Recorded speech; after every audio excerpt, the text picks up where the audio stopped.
let me tell you guys about RoboCop Rogue City.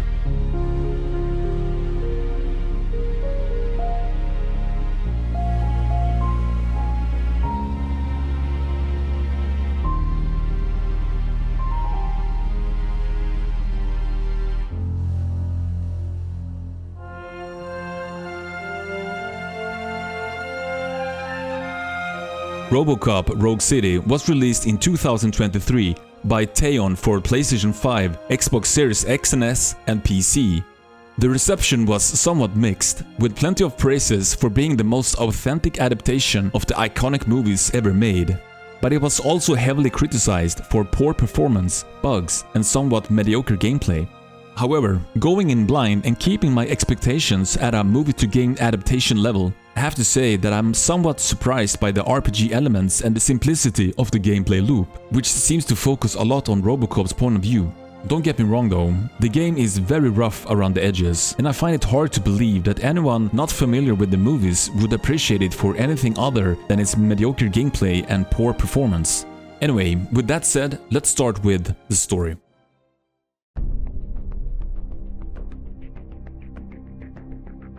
We play as RoboCop, a former police officer named Alex Murphy who was killed in the line of duty and turned into a heavily armored cyborg by Omni Consumer Products, OCP, with no memory of his former life. As the story begins, RoboCop and his faithful partner, Ann Lewis, respond to a hostage situation at the Channel 9 News studio. At the scene, we learn that there's a new guy in town who plans to take over the crime syndicate. Advancing the story a little further, we also learn that this new guy has some kind of connection to RoboCop's past. I won't spoil the story, but I do recommend watching the first movie before playing the game, as it helps paint a bigger picture of the world and lore of RoboCop.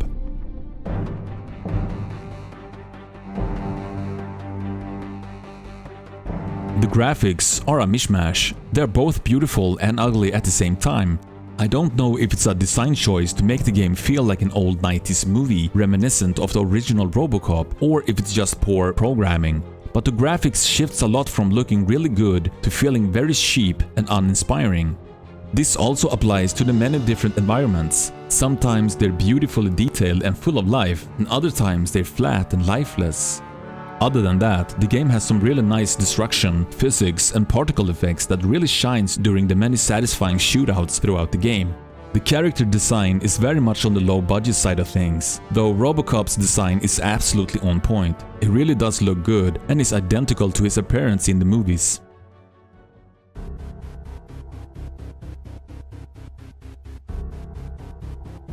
Speaking of mishmash, the audio kind of follows the same pattern. It goes from good to bad and back again, and it's all over the place. There are some audio elements, especially if you watch the movie, that do the film justice, but like I said before, for some people, the movies aren't a factor here. Some of the guns sounds okay, while your main weapon, the Auto 9, sounds really good. The audio mixing is also inconsistent, so expect the volume of different sounds to jump around between scenes and scenarios. The music is heavily inspired by the movie, and if you're a fan of the RoboCop theme, you won't be disappointed. In my case, because I was streaming the game, I had to use streamer mode, which isn't bad at all, but completely lacked any resemblance of the RoboCop theme. As for the voice acting, it's really nice to hear Peter Weller, who played the original RoboCop, return to the role. While he might be the only one from the original cast, the rest of the characters do a really good job in selling the story and making me feel like I'm playing a movie from the 90s.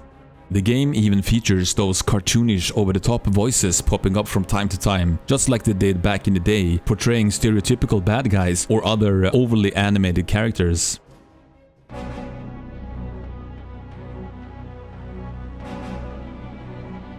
RoboCop Rogue City is an RPG first-person shooting game with a heavy focus on the shooting part.